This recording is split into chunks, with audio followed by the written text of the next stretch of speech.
Olá, alegrem-se no Senhor. A gente ouve bastante essa frase, não é? Mas o que ela significa de verdade no meio do caos, da correria diária? Com base numa reflexão lá do encher os olhos, vamos ver que isso não tem nada a ver com ter um dia perfeito. É sobre encontrar uma âncora que muda completamente a nossa perspectiva. Para a gente entender essa ideia, nosso roteiro vai ser o seguinte.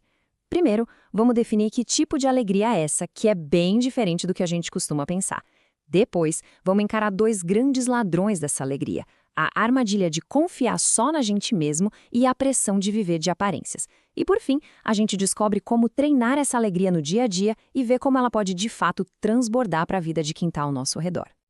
Então, o ponto central é este. Essa frase não é um conselho vago, um pensamento positivo. É um chamado direto para a gente ancorar a vida em algo que não muda, mesmo quando tudo em volta parece estar desmoronando. A proposta aqui é uma troca radical de fundamento. É deixar de lado o eu dou conta para abraçar o ele me sustenta. Vamos começar pelo ponto que talvez seja o mais importante de todos. A alegria que o texto discute não é sobre positividade forçada ou fingir que está tudo bem, sabe? É algo muito, mas muito mais profundo e resistente do que aquela felicidade que depende das circunstâncias. Presta atenção nesses adjetivos: firme, silenciosa e teimosa. O artigo destaca que a alegria bíblica não é a ausência de luta, ela é a âncora durante a tempestade. Isso quer dizer que ela pode, e muitas vezes vai, existir junto com a tristeza, com o cansaço e com a incerteza. Essa frase aqui captura perfeitamente a mudança interna que essa alegria provoca. É a capacidade de olhar para uma situação difícil e dizer: ok, isso me afeta, mas isso não me define. É essa perspectiva, segundo o texto, que nos liberta de uma espiritualidade baseada no que a gente faz para uma baseada na gratidão pelo que já foi feito por nós. E isso nos leva direto ao que o artigo aponta como o maior obstáculo para essa alegria: a nossa tendência natural de confiar nas próprias capacidades, na nossa própria força, algo que a Bíblia chama de confiança na carne.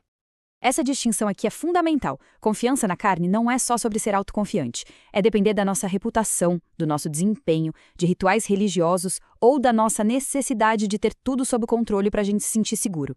O problema, como o artigo ressalta, é que essas são bases totalmente instáveis. Elas estão destinadas a ruir. O artigo chama essas estratégias de atalhos espirituais. E o paradoxo é que eles prometem um caminho mais fácil, mas, na verdade, só adicionam mais peso na nossa jornada. Em vez de nos aproximar de Cristo, eles nos fazem focar em métodos, em pessoas, em regras, o que no fim das contas só gera comparação e rouba a verdadeira paz. Outro ponto muito importante que o autor destaca é o perigo, bem sutil, de transformar a vida de fé numa performance. Sabe? Numa vitrine para os outros verem. Essa pergunta vai direto ao ponto. O artigo descreve como é exaustivo viver buscando a aprovação dos outros. Essa busca constante por reconhecimento, o esforço para parecer sempre forte, para nunca decepcionar ninguém, é uma pressão que é simplesmente insustentável. Então, o ponto crucial é este: atuar, fingir, impede a cura de verdade. A alegria que brota da graça, segundo o texto, precisa de verdade, de vulnerabilidade. Uma fé de vitrine encoraja a performance, mas só esconde as fraturas que realmente precisam ser tratadas. Certo, já entendemos o que é essa alegria e o que atrapalha. Agora, a pergunta prática é: como a gente cultiva isso? O artigo deixa bem claro que ela não aparece por acaso, não é mágica. É resultado de um treinamento intencional, diário.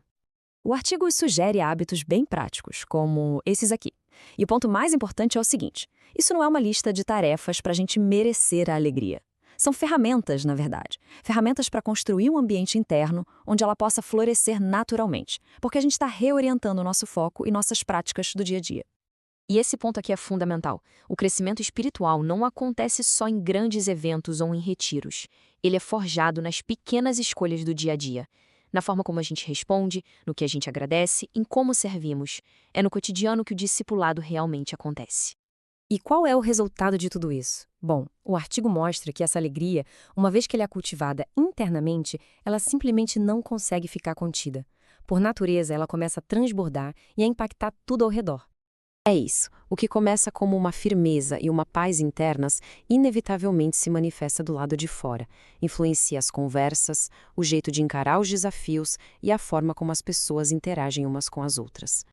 O artigo usa esse termo atmosfera e faz uma distinção essencial. Não se trata de positividade tóxica, aquela que ignora a dor. É sobre carregar uma esperança concreta, ancorada na fé.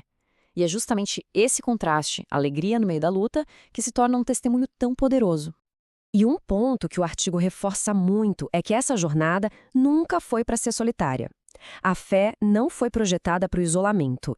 É na comunhão, na troca de experiências, no encorajamento, no consolo mútuo, que essa alegria não só é construída, mas também é fortalecida e multiplicada. E no fim, chegamos à pergunta que sintetiza toda esta análise. A alegria bíblica, como vimos aqui, não é sobre negar a dor, mas sobre escolher o centro correto. A conclusão do texto é que o lugar onde depositamos a nossa confiança, seja em Cristo ou em nosso próprio desempenho, é o que define absolutamente tudo.